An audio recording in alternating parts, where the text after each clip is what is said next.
Welcome to Ethical Point. I'm your host, sitting right at that fascinating intersection of philosophy and public service.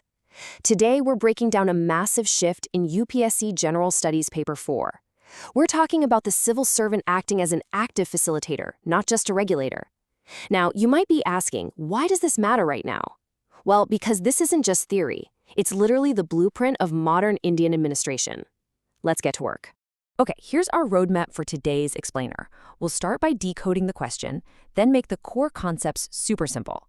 Next, we'll compare the regulator versus the modern facilitator, look at some real-world application scenarios, dive into high-scoring exam strategies, and finally, wrap up with future trends. Let's jump right into Section 1, decoding the exact question you'll face in the UPSC mains. To achieve holistic development goal, a civil servant acts as an enabler and active facilitator of growth rather than a regulator. What specific measures will you suggest? And that's for 150 words, 10 marks.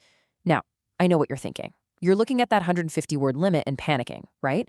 Like, how on earth do I fit the entire philosophy of modern Indian governance onto a single page for 10 marks? Don't worry. We have a system for this. Move into Section 2. Let's make these core concepts simple. We really need to define our terminology before we can use it effectively. First up is new public management. If we want a layman's translation, think of it like this. Traditional bureaucracy was all about command and control, enforcing the rules. New public management totally flips that script. Instead of just enforcing boundaries, you're treating citizens as clients, not subjects. You proactively create the physical and social conditions where citizens, markets, and communities can actually thrive. Next up, we have behavioral economics, specifically the concept of nudges. So instead of relying on heavy-handed laws and strict legislative enforcement, nudges use really subtle policy shifts to encourage positive behavior. It's a massive paradigm shift. A traditional command and control instinct demands immediate compliance, but a facilitator? They just gently nudge you toward the better choice. Finally, compassionate administration and emotional intelligence. Look, ethical leadership demands deep empathy. It means you actually have to understand the unspoken barriers to growth. A truly compassionate administration doesn't just sit around at a cold office waiting for paperwork. No, it proactively reaches out to vulnerable groups. That way, marginalized folks, or maybe those who lack the digital literacy to navigate complex online portals, aren't left behind in the dark. All right, Section 3, regulator versus modern facilitator. This is where we look at the big shift in action. This comparison perfectly illustrates the shift.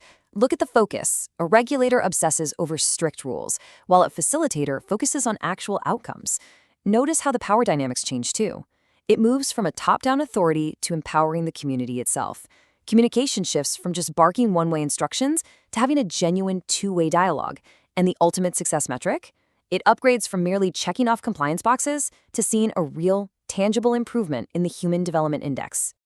A traditional regulator uses a really fragmented approach. They treat citizens as passive beneficiaries who are basically just waiting in line. But the modern facilitator? They champion convergence. It means integrating health, nutrition, and education programs rather than keeping them in separate silos. This kind of collaboration and empowerment turns citizens into active participants in their own development. Let's move right into Section 4. We're taking this from theory to real-world application scenarios.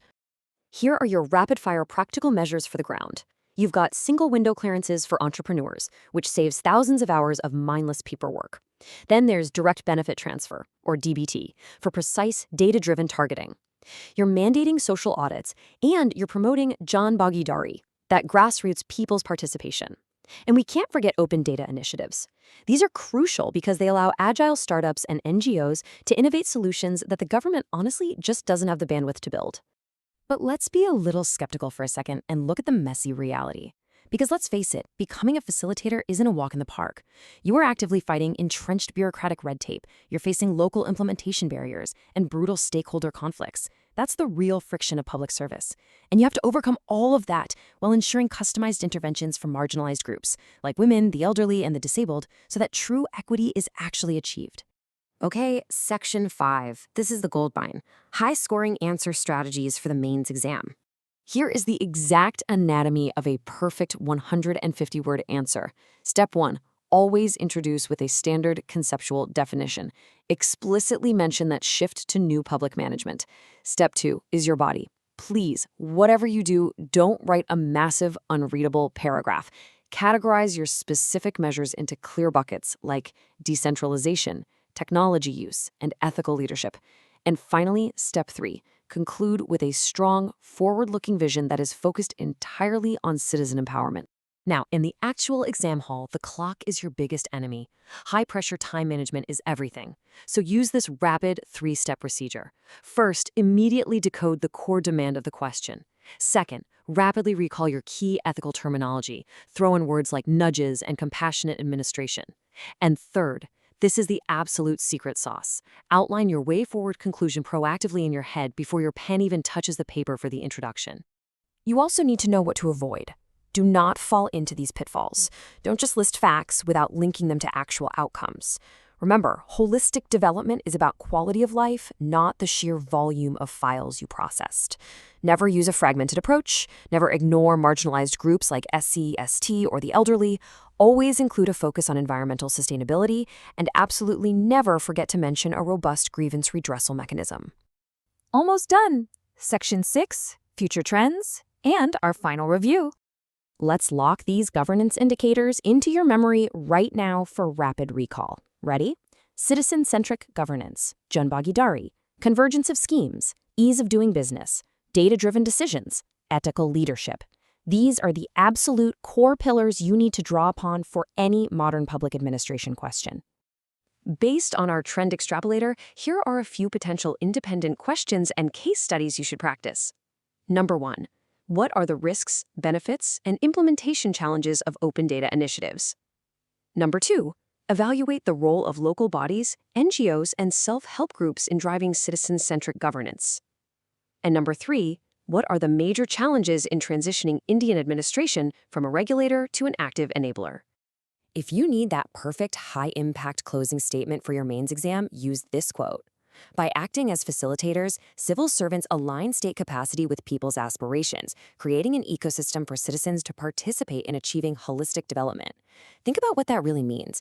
You aren't just enforcing rules anymore. You are taking the immense capacity of the state and aligning it directly with the dreams of the citizens. Before we wrap up, I want to leave you with a provocative thought to chew on. If your administration simply sits back in an office waiting for the vulnerable to apply for welfare, rather than actively reaching out to them with true, compassionate administration, are you really a facilitator, or are you just a regulator in disguise?